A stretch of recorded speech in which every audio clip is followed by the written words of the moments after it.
You must correct and protect your beliefs and conform to the pattern of the party of salvation.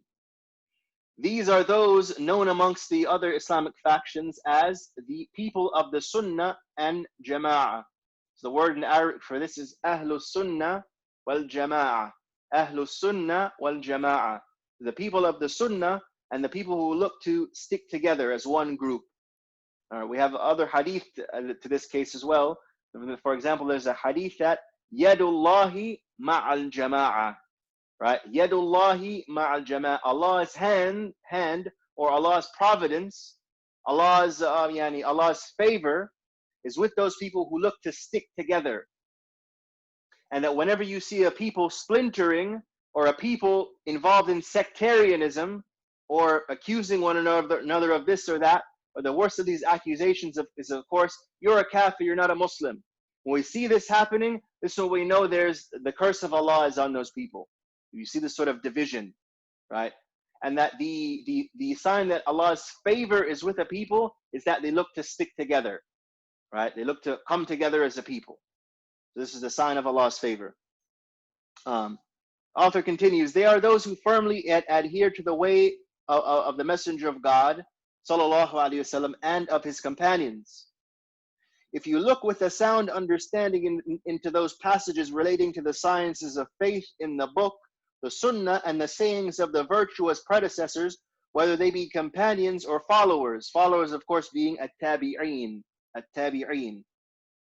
you will know for certain that the truth is with the party called Ash'ari, named after Shaykh Abul Hasan al-Ash'ari, may God have mercy on him, who systematized the foundation of the creed of the people of the truth and recorded its earliest version, these beliefs being that of the companions and the best of the followers that they agreed upon. These constitute the doctrine of truth in every time and place, and it's the creed or the doctrine of the Sufis, such as Abul Qasim al-Qushayri, may Allah have mercy on him, indicated at the beginning of his treatise. It is, may God be praised, our doctrine, and that of our Husseini brothers, known as the family of Abu Alawi, and of our predecessors from the time of the Messenger of God, sallallahu alaihi wasallam, down to the present day. So the Shaykh is saying quite a bit of things here that we have to break down. So we'll take it like word by word, sentence by sentence.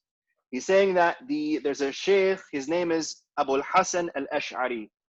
So this is an early scholar. He's not amongst the Salaf, but he comes very early on. Let's say, I don't have the date here, but let's say maybe 250 years after the Prophet's passing, that Abul Hasan al-Ash'ari comes.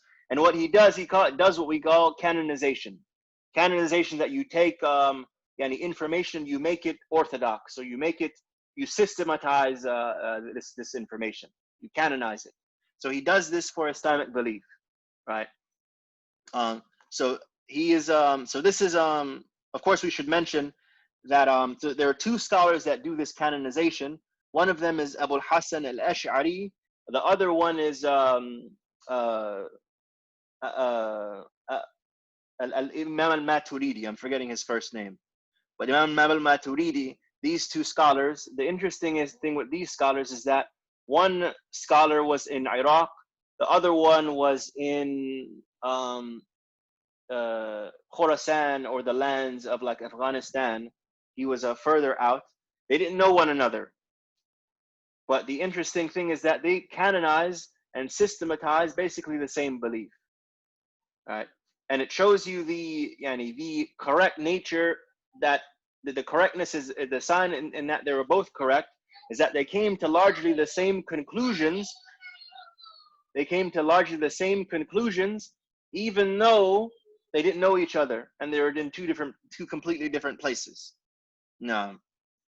So the Shaykh, he then says that it is the creed of the Sufis. The Sufis we know to be the spiritual masters. And the Sufis, it's a hot button topic these days. People like picking at this term. A Sufi means a person who, basically a person who is applying his Islam. A person living the religion and trying to live like the messenger. Basically, Sufi comes from the word Safa to mean to be purified. This is what Sufi means. Very, very simple. Naam. So it is also it's also the creed and the doctrine of our Husseini brothers, known as the family of Abu Alawi. Now, so this is also the creed of the family of the Prophet sallallahu alaihi wasallam, and that's very, very important because there's a hadith where the Prophet says, "I'm going to leave you two things. In tasaktum bihima lan tadillu ba'di abada." That I'm going to leave you two things. If you take firm hold of these two things, you'll never go astray after me ever. And there are two narrations after this point. Two narrations. One says, the book of Allah and my family. The book of Allah and my offspring. This is one narration. Second narration, the book of Allah and my example, my sunnah. Both narrations are, of course, valid though. The first narration, it would indicate to us that the Prophet's family, sallallahu alaihi wasallam, they are our exemplars. They are our exemplars. They set an example for us. And it shouldn't come as a surprise because the Ahlul Bayt have been some of the leading scholars throughout Islamic history. And you can know the names if you want to. Sheikh Abdul Qadir al-Jilani, Sheikh Mu'in al-Din al-Chisti, Sheikh Abu al-Hasan al-Shadhili, many others, Imam al-Shafi'i, many others. These are the Prophet's family. Right, that the prophetic blood, it is quite impactful, and that when you're in the Prophet's family, there's a subhanallah, the shuyukh, the scholars, they say urkubu Muhammadan fi ali baytihi, that look for Muhammad, watch out for Muhammad, be vigilant of Muhammad, where? In his family, his offspring. That if you want to get to know the Prophet, get to know his family. If you want to get to know the Prophet, get to know his family. If you want to respect the Prophet, respect his family. There's a verse in the Quran where Allah commands the messenger to say to the people, I don't ask you for any money or anything from the dunya.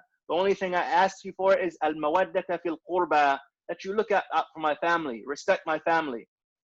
That's the only thing the Prophet asked us to do, subhanallah. Only thing he asked us to do.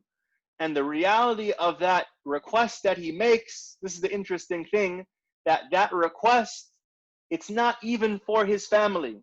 It's more for our own sakes. It's more that we get to know who the Prophet is through his family. So look out for his family and also be vigilant of Muhammad, or watch out for Muhammad. Be on the lookout for Muhammad amongst his family, because you'll find him there. You'll find him there. And this is real. This is not a joke. This is not metaphor, it's not analogy, it's not figurative language. This is real. It's the reality of the religion. You take hold firm to the Prophet's family and you will succeed, right? It's critically important. So the Sheikh is saying this here. So what's the creed of the Prophet's family? It's the creed of Imam Abu al-Hasan al-Ash'ari. And this creed is very, very important. Studying creed is critically important, especially in this day and age. Studying the creed, as we mentioned, Iman, Aqidah, or creed doctrine, effectively it is intellectual regulation. It regulates how we process information. It regulates how we view the world, right? So when we see something or we hear something, your Aqidah or your creed or your doctrine helps you to process that in the best sort of way. Helps you to process what you're, and I hope we can see how this at a fundamental level is so critically important, right? It's funny, so we'll mention one thing, one anecdote, something that happened just recently. You know, Brother Ghalib, he actually printed, he got published in the TC Palm newspaper. And one of the things that Brother Ghalib put in his article, that Iblis was amongst the angels. And it's something we believe as Muslims. He was amongst them, and that's important. We don't say that he was an angel, we say he was amongst the angels. Notice how such a small phrase, not even phrase, it's categorization, right? That Iblis was not an angel, he was amongst the angels, right? He was amongst the angels, he wasn't amongst them. What we're saying here is that this doctrine that we have in Islam, it is impactful and far-reaching. We can understand the course of Western history has been impacted and influenced and driven and steered by this belief that Iblis was an angel. Trust and believe it. I can share an article with you. This is how belief and doctrine impacts how we interact with the world. This is one example. So you feel Iblis being an angel, you're going to feel it through literature. You're going to see it in movies, Iblis being an angel. And the problems that comes with the implications and the problems that comes with are also present. And you think it through. Iblis being an angel. This means that angels can disobey Allah. This means that angels can sort of go rogue. This means that angels can sometimes be untrustworthy. Means that angels can sometimes be arrogant. It is not Islamic belief. The angels, they do not disobey Allah. The angels are beings made of light and they only obey Allah. This is Islamic doctrine, critically important. And this has its implications and its ramifications in how human beings interact with the world that they're in. So that's one example. Another example right now, present day time, and also with what we're seeing in the world today. This is more deep. I don't know. I don't think it's that deep, but follow me here. That another corrupt belief that has impacted our world drastically is the belief that God is a man sitting on a chair in the sky. With white skin, mind you, and maybe even blonde hair, with a beard, a white guy sitting on a chair in the sky. This is some people's conception of who God is. Now, when it comes to, if that's your conception of who God is and what God is, then when it comes to the darker races on the face of the human, on the human earth, maybe African Americans, you can then in that twisted sort of belief, and that corrupt sort of belief, right? That facade, you can then possibly justify why that dark person or that African American is less than you because your skin is of a lighter pigment. Are we following? These are the ramifications that doctrine have in our world every single day. Doctrine is really, really important. Right? So this is one thing.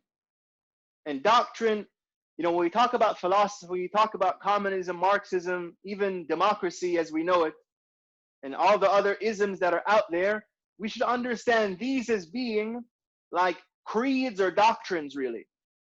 These things, they drive people. They drive people. Liberalism, conservatism, these things, they drive people. They shape how people interact with the world.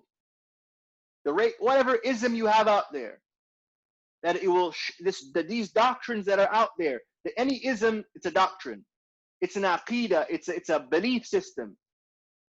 Any of these isms, they shape how we view the world and how we interact with the world. It was these isms that drove the African slave trade.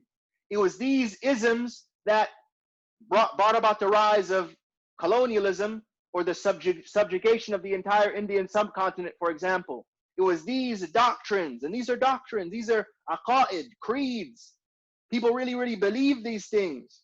And they use these creeds to justify, they use these doctrines to justify the subjugation and the debasement of maybe most of the world, right? And if you're from the subcontinent, you know this all too well. Well, the British, what they did there, and the crimes, the inhumanity. We can read about the history. Churchill in Sudan, read that history. Read how these doctrines of Darwin and the white man's burden. Read about these things. White man's burden. They came up with these ideas. So it's like one bad doctrine will give rise to another, and it keeps on getting worse and worse and worse. So Christianity, people reacted against Christianity, the Christian doctrine and creed, and it gave rise to doubt. It gave rise to a doubt. Now we have a man called Kant. You can research this. You have a man called Kant who sort of canonized this doubt, and he tried to sort of canonize this doubt, and then he sort of basically he undercut Christianity as a real faith. Anything he undercut Christianity, even though he didn't mean to. Then you have another man called Nitsky, who comes and he announces that we don't need God anymore. That's what he does. And Nitsky, he gives rise to people like Hitler and Mussolini. Basically, these men who are just basically butchers, killers, white supremacists, fascists.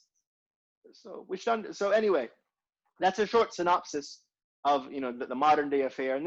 And out of that mire, out of that quagmire, out of that facade, we then have white supremacy.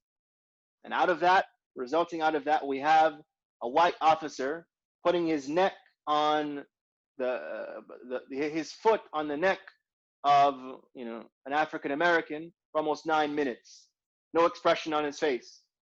So please understand that doctrine is critically important. It shapes